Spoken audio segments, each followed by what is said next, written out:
Hello, everybody. This is the Sam Show / Ask Show. Ask Sam. Ask Sam. Because the question, one person, actually surprisingly a lot of people at school came up to me and was like, hey, I have a question for your Ask Sam, or maybe your Sam Show, because they know both of them. I kind of answer questions. And so I wanted to do both of them, but the question most people ask me and kind of surprised me is, SkyLanders is like an MMO, and so, you know what, I think for a while about it, and then I think, not really, and this is going to be why. So, everybody, especially on Steam, there are quite a lot of games like Dota 2, Smite, and Warcraft. I don't even know if Warcraft's on there.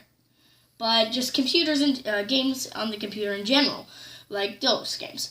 And then there's SkyLanders, which is not for the PC. And you don't have many PC games that you don't see in many Xbox games or anything like that for the PC, or any PC MMOs for the PS3. Unless you're talking Final Fantasy, then you can. I don't think that's much of an MMO as it is an RPG, but an MMO is kind of different. It's pretty different.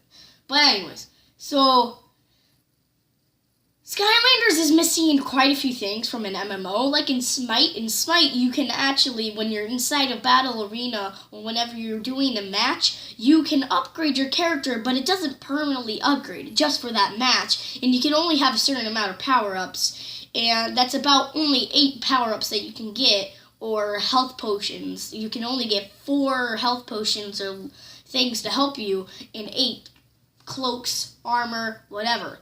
And so what Skylander has is you can actually upgrade your character to a max. And all the upgrades that you get are permanent and they don't go away. They just stay there and it's there for you to have the entire game.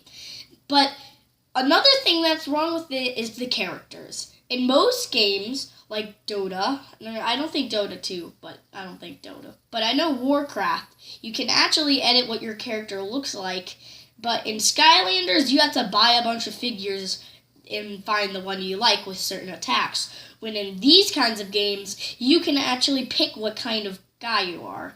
When you can be a mage, a rogue, or a rogue. You can be maybe a dark knight or something like that.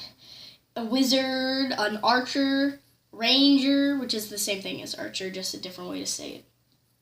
I don't really like archers and rangers anyways. Mages are personally my favorite. But anyways, and then there's another thing, series. And basically, this is the one thing that they do have in common, is that there is a series of games. Skylanders have quite a lot. There's Spyro's Adventure, there's Giants, there's Swap Force, there's Trap Team, and all those other games. And then there's Dota 1 and Dota 2. There's Warcraft. They have a bunch of other Warcraft. They got Hearthstone, which is actually a card game, but it's still technically an MMO. They've got Hearthstone Heroes, Hearthstone The Adventures of Heroes, and then they've got Smite, and I don't think Smite has a sequel. Anyways, they have a series. And that's the one thing that they both have in common, though. But they don't really add up, and most MMOs don't add up. They are just a different game with different characters, and most MMOs don't even have a storyline. And that's another thing. This doesn't really have Smite, and Dota 2 don't really have a huge storyline to it. Just beat the bad guys, and mostly just mini-games and modes. And getting different gods with other powers by beating other areas and fighting online and getting different gods to kill other people and upgrading them and seeing what their attacks are and upgrading their attacks for the next battle. And it really just strikes you, if it strikes fancy, you can do one of the crazy games like Dungeon Defenders, where there's a lot of looting, where you keep a lot of the things that you find. Another thing with Skylanders, it doesn't have looting. And I know not all of them do, but a lot of them actually do. When you kill another creature or whatever, it'll drop you will drop loot, or maybe a sword, or maybe some gold. But in SkyLanders, all it does is drop either gold or gems, and that's not really, like, where are all the action? Maybe you can actually get a different attack from them, but, that's also another thing. They don't even have weapons in SkyLanders. SkyLanders is definitely not an MMO because they don't even have weapons. I mean, unless this is some really unique MMO, and I'm just completely over-exaggerating and punching them in the face with bad information, and then I'm just completely over-exaggerating, and I'm completely saying things over again, and I don't need to. I don't think SkyLanders is an MMO. An MMO. Just don't think it is. Interesting fact from Sam. Remember to ask Sam. Remember to watch more of my Sam show.